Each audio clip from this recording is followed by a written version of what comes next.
Welcome back to Rich Words Music, everybody. It's January 2025, and I've got the immense pleasure to be looking at the Ibanez Artcore Expressionist series revamp with Krenar Cilku. Hi.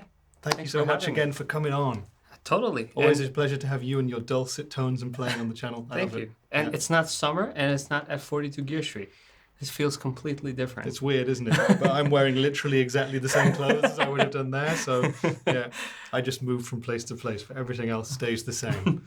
But yeah, these are two guitars that I think, you know, when you think about Ibanez and when you think about the new range from Ibanez, most people are thinking about the AZs and stuff like that. Perhaps the pointier stuff, the more high gain stuff. Mm-hmm.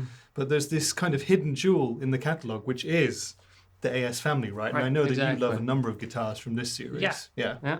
I've reviewed a couple of them on my channel, and I really like it. Like the AS113 I had a while ago. Yeah. That guitar is really, really nice. And yeah, they came up with new models for 2025, so we have like an exclusive look at them. Yeah, that's what we're doing. Cool. Yeah, we're going to take you guys probably fairly quickly through the new ones today, just so you can get a feeling for it. I have a feeling there will be many more videos doing the rounds on YouTube at the moment, and all the information will be linked, you know, the official Ibanez site down there in the description. So for more specs, prices, and all that stuff, go there. But, well, you're going to get some basic introductory stuff from us today. And the two newest models that we're looking at are the AS93, and we've got some new finishes in the AS73 model as well. So the more expensive of the two is going to be the AS93, isn't it? Because it's got higher quality hardware and woods used throughout. And, well, I've got specs here, but tell me your opinions on this guitar, having just played it for a few minutes this past couple of days. Yeah, playability-wise, it's really good, as most Ibanez's are. And I think we also did like a tour of the Meinl factory, and I mean the Meinl warehouse, and they do QC on every single guitar. So every guitar that gets shipped to Meinl gets QC'd one more time, and then it goes to the customer. So I think that's also another step that the European market also benefits from. It's a great thing to have, right? I mean, not every company does that, so that's a definite plus point. So on this guitar then, we've got a three-piece Nayato maple set neck on this one, 22 frets, quilted maple top, back and sides. The fingerboard is bound Macassar ebony, and you've got the Tree of Life inlay. You're a fan of that, aren't you? Well, at first, I wasn't like a big fan of it. It was just a bit too radical for me. But then after some time, you know, you kind of get used to it, and then you kind of know how to appreciate it. Yeah, at first I thought it was maybe a little bit blingy or something, a bit like, I don't want to smear the good name of PRS, but a bit PRS-y, you know, like a bit like out there. But I've kind of also grown to love it. I love the blocks on the AS73. I think they sit perfectly, but that works as well. Yeah, so it's a cool thing to have. So you've got, the Tree of Life there. The pickups are Super 80s, Ibanez's own, so those are some pretty cool pickups that we all know from the series before. Gibraltar Performer Bridge and a quick change classic tailpiece, along with the gold hardware. Exactly, and the tailpiece is new. I don't think I've ever seen the tailpiece on the AS models. I've not seen one exactly like that, no. Again, it sort of adds to the whole vibe of it. I love the gold hardware. I love the fact that it goes really well with the finish, which is dark brown sunburst on this one, and we've got a lovely... kind of looks, what is it, quilty maple top on that one. Yeah, wavy, quilty.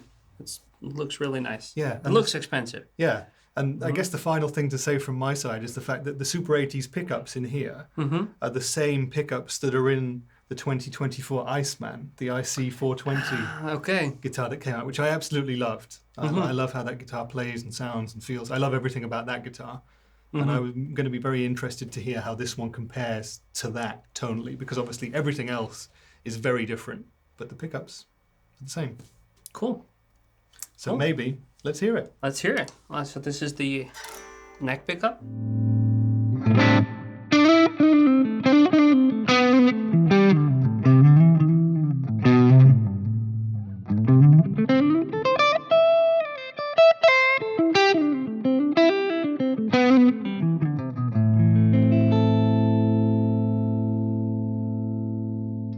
Middle.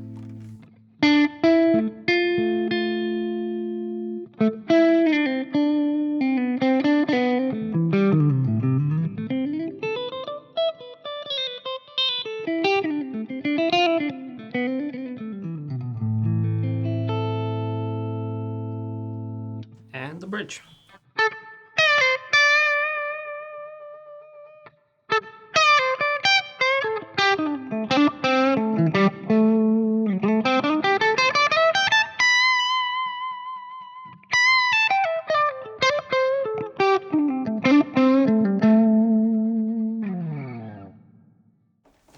nothing wrong with that. I actually love the way it sounds. That's a lovely sounding guitar for the kind of like, I don't know what to call you as a guitar player, because it's always kind of weaving in and out of different genres, but yours kind of soulful, dynamic, half ambient, half jazzy, whatever it is playing is just, it works great with that guitar. It sounds fantastic. Thank you. And while you were playing, I just nipped off screen to pick up the black version of the same guitar, which... See, I dig the look of this a bit more. It gives totally different vibes, right? Like you could imagine, someone like B.B. King. Yeah, totally. Having no problem picking up a guitar that looks like this with the black and the gold, and the Tree of Life, I think, sits even more naturally on this one. On the black one, yeah. Than it does on the Sunset one, but still. Super cool. Everything else the same, apart from, the finish. Very cool guitars. I'm very impressed. Do you want to... Have we got the possibility here on the FM9 to put a bit of drive on there, or is it all going to be like ridiculous amounts of... let's try it. I think have a listen. What's the amp model for this one? It's This is a Fender Deluxe, I think. No, this one. That's not... No, that's a HPE. I'm going to say it's maybe a Friedman B100. Hellblaster, yeah. The Hellblaster, that'll be it, yeah. But let's see, if we dial it down a little bit on the neck pickup, maybe we can get some usable sound.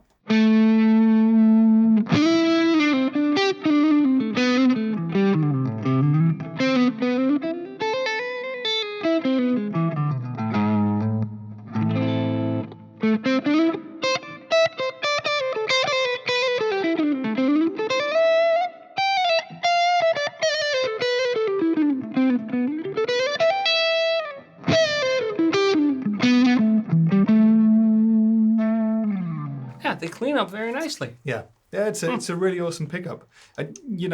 I first heard the Super 80 on the Iceman, and I was expecting it to be like this super massive high gain modern thing, and it can do that. It's great for hard rock and metal and stuff like that. But it has this beautiful, like crisp response for a humbucker, and it works really well for everything. I play a lot of indie and alternative rock music and stuff like that, and it works really well for that. And this guitar is clearly the same. Yeah. So that would be an interesting comparison to make. The Iceman against this. I dig it. That's a video that needs to happen. It needs to happen at some point. 2025, we'll make it happen. Yeah, super cool. So that's the 93. Can I quickly just sort of give you that, and we'll pull up this one, which is actually also the 93. Ooh. I misspoke. There is another one. Now this one is the 93 FM. I think what we're basically looking at is the same thing, but it's got obviously the flame maple top on it. And it is a beautiful finished guitar as well, isn't it? Block inlays as well. Yeah, and the tortoiseshell pickguard looks very nice on that green. It does. It's just a very nice guitar. I know all Irish guitarists would love playing this one. Let me just look for any other different specs with it. No, this is going to be apparently exactly the same otherwise. The finish is transparent moss green. Okay. So that's a very cool looking thing. I like the fact that Ibanez has gone kind of a bit traditional with some of the finishes on these, and with others it's like, you want bright, you want kind of in your face, well, this is that. But it's classy at the same time. So very cool. I'll just give you that one. I can manage. No, let me take that off you. We might cut this bit out while I run away and get the next guitar. Now that's the 93, what you've got there. And this is the AS73, which is kind of, I don't want to call it like a model down, but it is a more affordable guitar. Right. You're not going to have an ebony fingerboard on this one. These days it's probably Chatoba. The model that I had is walnut, and that's the wrong spec sheet. This one has a bound rosewood fretboard. Color me surprised, because it looks kind of reddish as well, but in the light it could be rosewood, and it clearly is because they wrote it on the spec sheet. I mean, I hope it is. Yeah, I would hope so too. But this is an awesome guitar. I mean, I originally, when I was working for Hughes and Kettner back in the day, 2018, 2019 or something, we were launching a new amplifier, and I was in contact with Dan from Ibanez, and he sent a bunch of guitars over for us to give to the YouTubers who were also there. And there was an AS93FM in like a beautiful blue sort of swimming pooly sort of a finish. I can't remember the name off the top of my head. And I ended up buying that guitar because I couldn't resist like how good it was and how great value for money it was and just how versatile it was. And this being the same guitar, well, it's going to be like that. But it has the advantage of having a sort of satin neck, which the original one didn't have. And Nice. again, they've kind of modernized the colors here. This one is going to be, consult the spec sheet again, Moonstone Silver Flat. So this is not the traditionalist's color, but it looks really nice. Pretty darn cool. Yeah. Yeah. Should we, how should we do this? Let's give it to, give it to you first. And let's compare it with the 93. But the pickups in this one are also going to be different. These are Ibanez Classic Elite humbuckers. Okay. Yep. I don't think I've ever played a 73.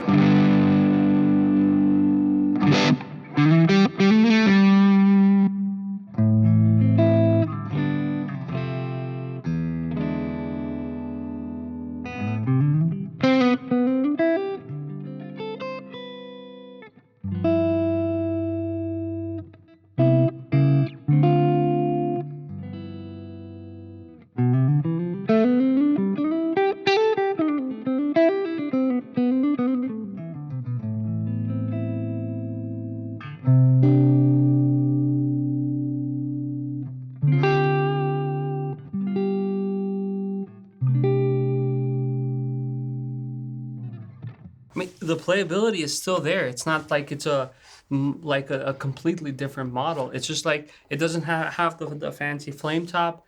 It doesn't have that's ebony, right? It doesn't have the ebony. No. But it has rosewood. But it has rosewood because it's great. almost interchangeable, like in terms of value. But it's great. I love it.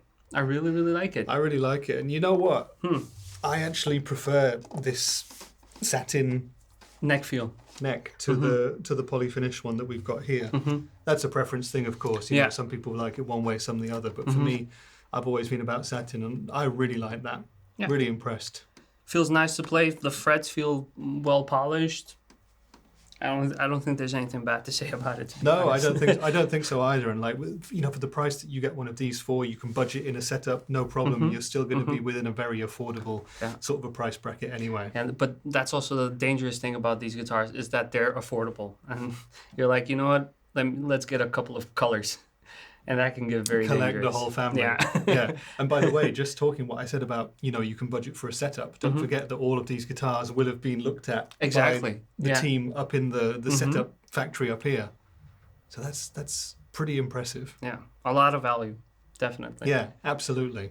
So if you were going to be walking away from this event with one of these two guitars, the AS93 or the 73, which one would you choose? Or would you take the secret third option, which is a guitar which is not in this video? It's probably going to be that one. So even if you didn't say that, I would have said I'd probably take the Schofield one. But not the made in Indonesia, that's 1300. The new EM version, which is $799. And I just played it in a video with Andy, and it has that Schofield vibe, and I really, really enjoyed it. It's beautiful. It has the better headstock in my opinion. And yeah, I'd probably take that. But what's the model of that? Is it a 93 or is it a different model? No, that's a JS10. But the EM version, because there's a JS10, there's a JS20, which is the black one, and then there's a JS100, which I think is the Japanese version. And this one particularly, I think it got released a couple of months ago, is the EM version. Yeah. Which is a bit more cheaper. Yeah. But again, the only difference from that to the made in Indonesia one that's a bit more dear is the fretboard material, which was walnut. And that was also very interesting because I don't think I've ever played a guitar with a walnut fingerboard. But incredible guitar. Yeah. When it comes to these two, I might have to go with this one. This one in black? Or that one in black. There's a couple of other colors, or at least one other color that we don't even have here of the AS73. I'll blend it in B-roll or whatever, in a transparent tangerine flat. So kind of a satin sort of orangey, tangerine-y sort of a color. It's also nice, isn't it? Totally different vibes from these two different guitars in that sense, though. Yeah, I think it all comes down to the pickups, but I mean, I probably need to have. I'm overcomplicating this. I probably need to have my own setup to like figure out which pickups I like more. But visually, I think I'm still gonna go with this one. Yeah, all right. It's a bit more understated. It has the familiar block inlays. That's personal choice, I guess. Yeah, interesting choice as well. So for me personally, I would make a hybrid of the two. I would take this guitar for its beautiful satin neck. I like a rosewood board. I love an ebony board too, but I have no real preference there. And I'd probably want to stick the Super 80s in there, because then I could make the comparison between that and the Iceman as well, and that would be really interesting. But I think they're both fantastic guitars, and if you're looking for a semi-hollow and you're in the sort of under €1,000 or dollars price point, then stick these on your short list, try them out if you ever get the chance, because they're definitely, most definitely worth a look. Yeah.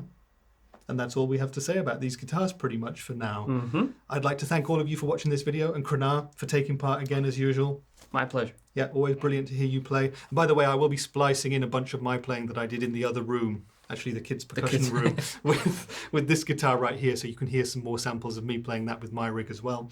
And, well, thanks to Ollie for switching this video, and for Ibanez Germany for inviting us to check out these guitars. Like I said, links to Krenar and the guitars and everybody else and loads of fun stuff going to be in the description and the comments, so check those out if you want to. Sub to Krenar if you haven't already, like and sub and all of that stuff. But I've been Rich, and I'll see you in the next video. Bye for now.